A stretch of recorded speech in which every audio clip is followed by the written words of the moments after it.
Não deu pro Fluminense.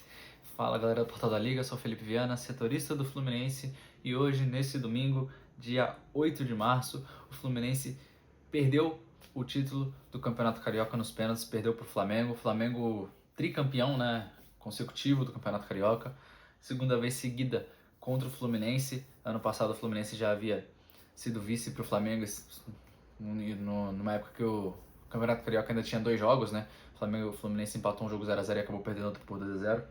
Dessa vez o Fluminense empata por 0x0 o tempo normal e nos pênaltis acaba sendo vice-campeão do Campeonato Carioca. Bom, dentro da partida o Fluminense não foi bem, o jogo em si não foi muito bom, né? Um jogo de poucas oportunidades, um jogo muito truncado, picotado, muita falta, muito passe errado das duas equipes, não só do Fluminense, não foi só o Fluminense que não fez um jogo bom, o Flamengo também não fez, e isso influenciou numa partida que sinceramente foi chata.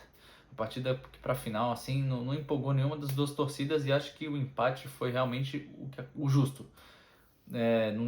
Realmente nenhum time levou grande vantagem. O Fluminense teve uma chance perigosa com o Lúcio Costa no segundo tempo na defesa do Rossi, e o Flamengo teve uma cabeçada também no final do jogo com a Arrascaeta, mas assim, nada de muito empolgante de nenhuma das duas equipes, um jogo muito abaixo das duas equipes. O Fluminense vinha fazendo uma grande temporada, tinha ficado abaixo no jogo contra o Vasco na semifinal, e dessa vez foi um jogo até parecido, um jogo que o Fluminense não conseguiu construir, apesar de uma certa segurança defensiva, alguns erros ali que a gente sempre sabe do Freitas, uma grande partida do James, mostrando que pode ser esse zagueiro titular do Fluminense, a referência, mas ainda precisa de um novo parceiro, a gente sabe.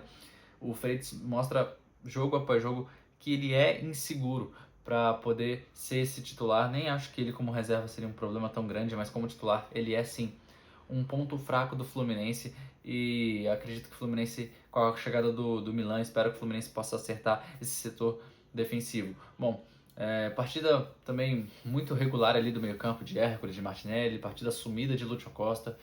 A gente já sabe que tem a entrega, os nossos 2 pontos, os 2 pontos do Fluminense são muito vibrantes, né? Eles têm muita raça, eles se entregam muito, mas tecnicamente falta.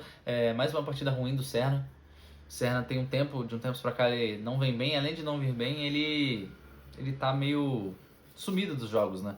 Ele era um jogador que costumava participar bastante do jogo, a gente sabe, aquele cara que erra, acerta, no mesmo jogo ele faz isso 50 vezes, mas ele tem desaparecido dos jogos e mal pega na bola, quando pega não tem ido muito bem. E do outro lado o Canóbio, muito enérgico, se entrega muito, mas tecnicamente falha. O Fluminense não tem 1-1 no lado do campo, isso faz uma falta muito grande para o restante da temporada. Acredito que o Fluminense vá ter que dar oportunidades para jogadores como Sovarino, como Soteldo, que tem o drible como arma, que pode ser o que destrava uma partida como essa, uma partida difícil, uma partida que o outro time tem um sistema defensivo muito organizado, mesmo que em uma fase.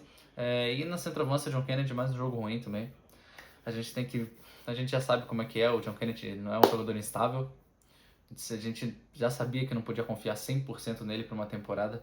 Ele pode te entregar vários jogos bons, mas uma semana depois pode te entregar vários jogos ruins. Então é complicado, e o Fluminense agora tem que ver também a chegada do Castilho para ver se realmente vale esse valor pago, valor alto que o Fluminense pagou, 10 milhões de dólares pelo Castilho. Espero que seja um investimento que vale a pena pro Fluminense, porque o Fluminense está precisando de jogadores para esse setor ofensivo.